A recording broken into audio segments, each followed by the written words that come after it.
And let's finish this, the 19th chapter from the second book of A Tale of Two Cities. The name of the chapter is An Opinion. The name of the book is The Golden Thread.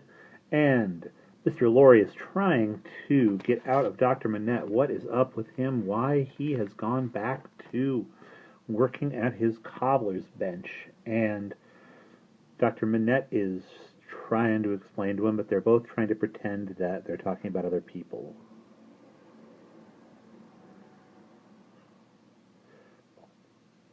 Excuse me, as a persistent man of business, assuming for a moment that he was overworked, it would show himself in some renewal of this disorder? I do not think so.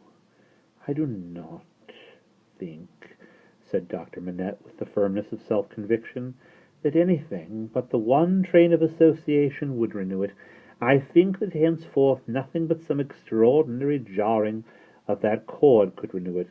After what has happened, and after his recovery, I find it difficult to imagine any such violent sounding of that string again.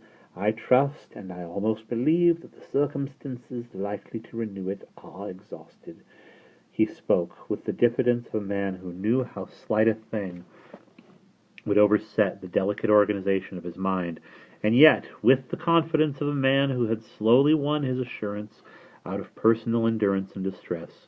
It was not for his friend to abate that confidence. He professed himself more relieved and encouraged than he really was, and approached his second and last point. He felt it to be the most difficult of all, but remembering his old Sunday morning conversation with Miss Pross, and remembering what he had seen in the last 9 days, he knew that he must face it. The occupation resumed under the influence of this passing affliction, so happily recovered from, said Mr. Lorry, clearing his throat, we will call blacksmith's work. Blacksmith's work, we will say, to put a case, and for the sake of illustration, that he had been used in his bad time to work at a little forge. We will say that he was unexpectedly found at this forge again. Is it not a pity that he should keep it by him? The doctor shaded his forehead with his hand and beat his foot nervously on the ground. He has always kept it by him, said Mr. Lorry with an anxious look at his friend. Now, would it not be better if he should let it go? Still, the doctor, with shaded forehead, beat his foot nervously on the ground. You do not find it easy to advise me, said Mr. Lorry. I quite understand. It is to be a nice question, and yet I think... And there he shook his head and stopped. You see, said Dr. Manette, turning to him after an uneasy pause, it is very hard to explain consistently the innermost workings of this poor man's mind. He once yearned so frightfully for that occupation, and it was so welcome when it came, no doubt, that it relieved his pain so much by substituting the perplexity of the fingers of the perplexity by substituting the perplexity of the fingers for the perplexity of the brain, and by substituting, as he became more practised, the ingenuity of the hands for the ingenuity of the mental torture, that he has never been able to bear the thought of putting it quite out of his reach, even now, when I believe he is more hopeful of himself than he has ever been, and even speaks of himself with a kind of confidence. The idea that he might need that old equipped employment and not find it gives him a sudden sense of terror, like that which one may fancy strikes the heart of a lost child. He looked like his illustration, and raised his eyes to Mr. Lorry's face. But may not mind, I ask for information as a plodding man of business, who only deals with such material objects as guineas, shillings, and banknotes.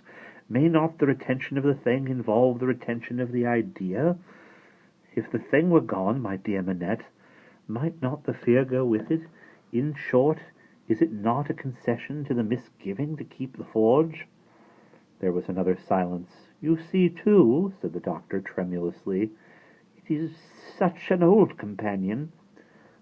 I would not keep it, said Mr. Lorry, shaking his head, for he gained in firmness as he saw the doctor disquieted. I would recommend him sacrifice it. I only want your authority. I am sure it does no good. Come, give me your authority, like a good dear man, for his daughter's sake, my dear Manette. Very strange to see what a struggle there was within him. In her name, then, let it be done. I sanction it, but I would not take it away while he was present. Let it be removed when he is not there. Let him miss his old companion after his absence. Mr. Lorry readily engaged for that, and the conference was ended. They passed the day in the country, and the doctor was quite restored. On the 3 following days he remained perfectly well, and on the 14th day he went away to join Lucy and her husband. The precaution that had been taken to account for his silence, Mr. Lorry had previously explained to him, and he had written to Lucy in accordance with it, and she had no suspicions.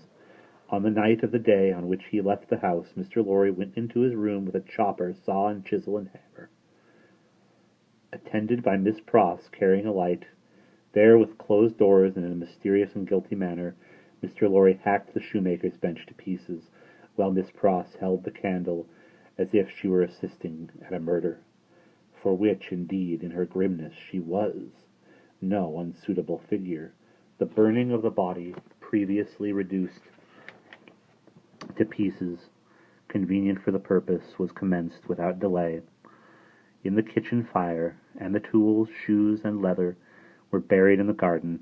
So wicked do destruction and secrecy appear to honest minds that Mr. Lorry and Miss Pross, while engaged in the commission of their deed and in the removal of its traces, almost felt and almost looked like accomplices in a horrible crime. And that is the end of chapter 19.